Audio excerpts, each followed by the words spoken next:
Yesterday. You grew the whole thing yesterday? Grew yesterday, yes. Impressive. Was it for a costume? For No. Halloween? Just because? Yeah. I Okay. think Coach Brown and I are the best player-coach mustache duo in the country. That's what we're going for. Inspired by Coach Brown? Is that why you trimmed it up there? I guess so. Not quite up to the level of Coach Brown's. Coach Brown's got a pretty prestigious mustache.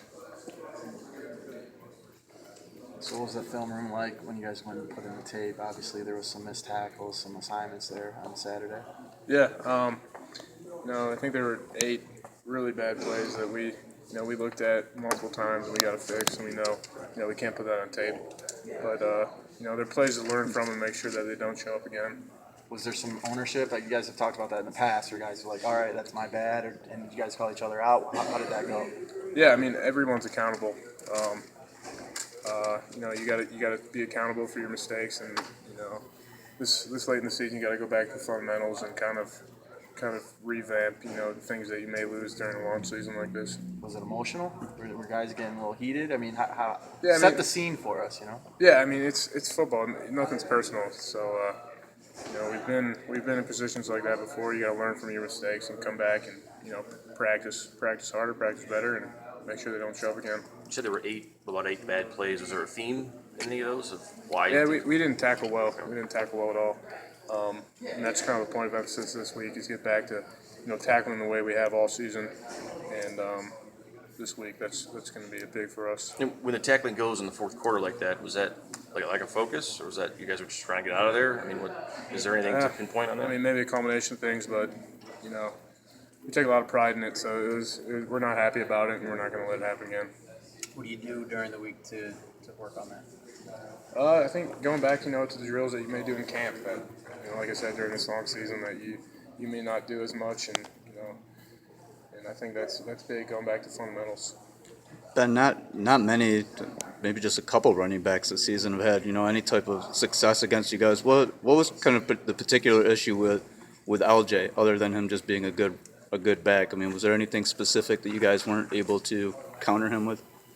I mean, we just didn't. We didn't tackle well at all, and it wasn't like us. And like I said, it's a point of emphasis this week we got to get better at, and it didn't look like us, those 8 plays especially. Any one of the 8 stick out to you in particular? I mean, all those big runs stick out to me. Kind of like a bad dream, kind of ingrained in my mind. So I kind of relive it, but yeah, got to be better. What was the message from Coach Brown? Learn from it. You got to be accountable. You got to learn from it. You play at Michigan, you're held to a certain standard, and we got to play at that standard. It's Michigan defense, and we know what comes with that territory. Jordan suggested there might have been lack of focus and intensity. I mean, is that maybe because you guys haven't played as many fourth quarters or something like that? I mean, maybe could contribute to a lot of different things, but we didn't play the way we should, and I think we know that. We know we can't let it happen again, especially down the stretch. Fourth quarter of the season. Were you talking the fourth quarter Saturday? You hadn't played. The first team of defense hadn't played a whole game in a while. Yeah, I mean, maybe that was some of it. We haven't played full games, but we practice hard. I mean, our practices are harder than any of the games we've gone through, so I don't think that's an issue. What do you think with Coach Durkin coming in? What do you think is does he have some idea about you guys that he can give some tips there? Yeah, does that work that way? Definitely. I mean, obviously, coaches all around the league have different tips and tidbits, but we know he's an intense, great coach, and we know those guys are going to play hard because we're playing under him. We know how he motivates those guys, so we're going to be in for a battle. How did he motivate you? Do you remember? Was there a moment? He's just a real fiery, intense guy, and I'm sure that's how those guys are playing. You can see some of it on the film. Ben Gedeon available over here. When you look at their offense, how different are they than most of the other teams you see on a weekly basis in the Big Ten? Similar to a lot of the teams we faced earlier in the year. Obviously a little change of pace for Michigan State, but your Penn States, Colorado, UCF, spread run stuff we have been practicing all year. Similar schemes. I feel like you're getting a bit more of a comfortability going against you're seeing more and more up-tempo teams kind of as the year goes on. Yeah. I mean, that's kind of the norm nowadays. We're used to the spread run game, up-tempo teams. It's almost like playing pro style teams, a change of pace nowadays. So we're obviously prepared for it.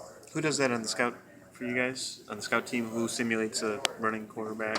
Or Shane Morris has been doing a great job of it. okay, Gives us a great look. He does a lot, even with the offense, and then comes and helps us out, gives us a good look. So he's been doing a great job of because he's that. mobile enough to Yeah, absolutely. But last year, tempo was kind of an issue. Where have you guys improved as a defense as far as just being able to handle the tempo and kind of keep up with it? Yeah, we practice with tempo every day, and it's kind of been the emphasis of ours. You practice it, you see it every day, you can play it. And sometimes when we get in the game, it's slower than what we see in practice. Is it more emphasis on practicing tempo this year than it was last year? I don't think so. It's also a mindset. We determine the tempo. With our play and how we play. And if they can't get first downs, they can't really go tempo. When you say 8 bad plays, are you referring basically to like big plays? Because Yeah. when I look back, like Central Florida comes to mind, Colorado, they had big plays. Is that sort of the comparison there? Yeah, 8 bigger plays where we did not tackle well at all, and the ball squirted out where it shouldn't have came out, and it's something we gotta improve and not let it happen again. And we're talking about not just probably like 2-3 guys missing assignments on that one play, and that's the reason the big play happens. Not Yeah. Generally, just more guys on the team of 11. Yeah, I think so. the 4th and 5 bomb. Jordan said there was a miscommunication there. What is this? The 4th and 5 bomb went down, it was like a 30-yard pass or Oh, whatever yeah. that kind of went real high and everything, and he made the tackle. He said there was a miscommunication. They don't have those very often. Is that a secondary thing? Is that a whole? Something with a call that? Yeah, 'cause I you make think most of the calls, right? Yeah, some of the coverage checks through the secondary, but Okay. yeah, obviously those kind of things were kind of happening all over the defense. And, But only in that quarter, right? yeah, and Were they happening in other quarters? You guys made up for them? Because we didn't see anything basically from the beginning of the first until the end of the third. Any issues Yeah. really at all? I don't know. Could be a lot of things, but we got to do better communicating as a whole defense. One thing that your teammates have said a little earlier in the season is the rankings have some value here, and among your team, the AP polls, top 5 lists, the college football playoff rankings come out tonight. What kind of importance do those have? You guys been paying attention to that as well? Yeah, I think it's kind of in the back of your mind, but we understand, especially these last 4 games, you got to take it week by week. You don't want to look ahead to anything. And this is the grinder part of the season. Everyone's kind of beat up. But we got to finish, because I think the saying is they only remember what you do in November. The wise man once said. Want to take a stab with where you might end up with the first rankings? I don't know. We just got to keep winning. You trying to grow a Don Brown stash there? Is Absolutely. that what that is? You look like a Give me my best Chicago shot. cop. Yeah, it's gonna go like a 1980s Has Don talked? linebacker or something. Exactly. Has Don talked to you about the stash? Yeah, he makes sure to remind me it's not quite up to his level He stash. said to us too. Yeah. Thanks. One more question about DJ Durkin. What did you take personally from DJ? Everybody talks about how he's intense, I was fiery, I was kind of in your face and upbeat, but what personally did he impress upon you in that 1 year you worked with him? He's full go 100% of the time. He makes sure his players are the same way. There's not a day where he was, not 100%, full go as hard as he can work. You can see it in the way his guys play. Did he ever talk about his background growing up in outside of Youngstown, or putting his way through Bowling Green and whatnot? Yeah, a little bit. We always knew he was a great football player at Bowling Green, kind of a gritty guy there. And you can tell just the way he carries himself and his persona. It's a full go all the time.